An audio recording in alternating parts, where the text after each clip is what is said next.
എല്ലാവർക്കും നമസ്കാരം. ഞാൻ സുസ്മി രതീഷ്. ഇന്ന് നമ്മൾക്ക് എല്ലാവർക്കും ഇഷ്ടപ്പെടുന്ന എളുപ്പത്തിൽ ഉണ്ടാക്കാൻ പറ്റുന്ന ഒരു ചിക്കൻ കറിയുടെ റെസിപ്പിയുമായിട്ടാണ് ഞാൻ വന്നിരിക്കുന്നത്. എൻ്റെ ചാനൽ ആദ്യമായി കാണുന്നവരാണെങ്കിൽ വീഡിയോ സ്കിപ്പ് ചെയ്യാതെ കണ്ട് സബ്സ്ക്രൈബ് ചെയ്യാൻ മറക്കല്ലേ. നമുക്ക് നമ്മുടെ റെസിപ്പിയിലേക്ക് പോയാലോ. ആദ്യം തന്നെ ചിക്കൻ കറിക്ക് ഒരു മസാല ഉണ്ടാക്കിയെടുക്കാം. അതിനാവശ്യമായ ഒരു പാൻ അടുപ്പത്ത് വെച്ച് അതിലേക്ക് 7 വറ്റൽമുളകും 1/2 ടീസ്പൂൺ കുരുമുളകും 1/2 ടീസ്പൂൺ പെരിഞ്ജീരകവും 10 കശുവണ്ടിയും ചേർത്ത് ചൂടാക്കിയതിന് ശേഷം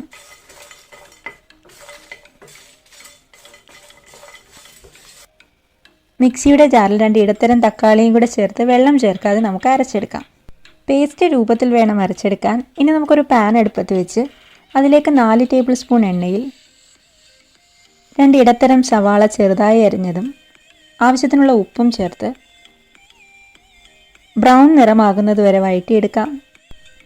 ഉള്ളി ചെറുതായിട്ട് അരിയാൻ ശ്രദ്ധിക്കുക. നമ്മൾ റെസ്റ്റോറൻറ്റിലൊക്കെ കിട്ടുന്ന മാതിരി നല്ല ഗ്രേവി ഉള്ളൊരു കറിയാണ് ഉണ്ടാക്കുന്നത്.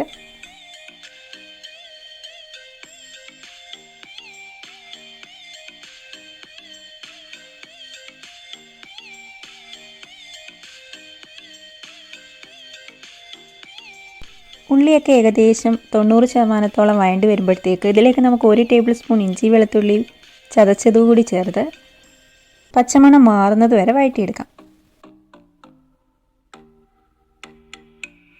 ഉള്ളിയുടെ നിറമൊക്കെ മാറി നല്ല ബ്രൗൺ നിറമായിട്ടുണ്ട്. ഇതിലേക്ക് 1/2 ടീസ്പൂൺ മഞ്ഞൾപ്പൊടിയും 1 ടീസ്പൂൺ മുളക് പൊടിയും 2 ടീസ്പൂൺ മല്ലിപ്പൊടിയും ചേർത്ത് പച്ചമണം മാറുന്നത് വരെ വഴറ്റിയെടുക്കാം. മസാലയുടെ പച്ചമണമൊക്കെ മാറിയിട്ടുണ്ട്. നമുക്കിതിലേക്ക് അരച്ചു വെച്ചിരിക്കുന്ന പേസ്റ്റ് കൂടി ചേർത്ത് നന്നായി മിക്സ് ചെയ്തെടുക്കാം.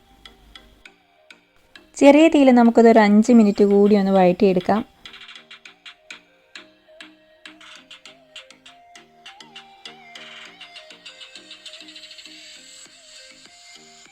ഇനി ഇതിലേക്ക് 600 ഗ്രാം ചിക്കൻ കഷ്ണങ്ങൾ ചേർത്ത് ചെറുതായി ഒന്ന് ഇളക്കിയെടുക്കാം.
ഇപ്പോൾ മസാലയൊക്കെ ചിക്കന് നന്നായിട്ട് പിടിച്ചിട്ടുണ്ട്. ഇതിലേക്ക് നമുക്ക് ഗ്രേവിക്ക് ആവശ്യമുള്ള ചൂടുവെള്ളം ഒഴിച്ച് നന്നായി മിക്സ് ചെയ്ത് അടച്ചു വെച്ച് ഏകദേശം 15 മിനിറ്റോളം കുക്ക് ചെയ്തെടുക്കാം.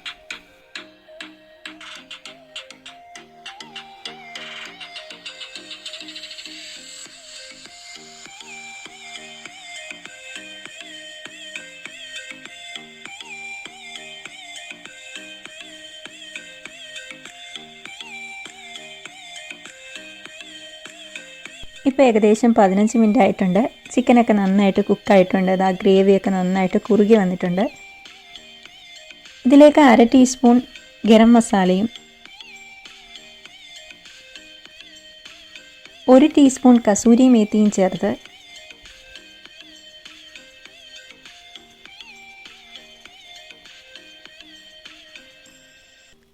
ഒന്ന് മിക്സ് ചെയ്ത് നമുക്ക് കറി സെർവ് ചെയ്യാം.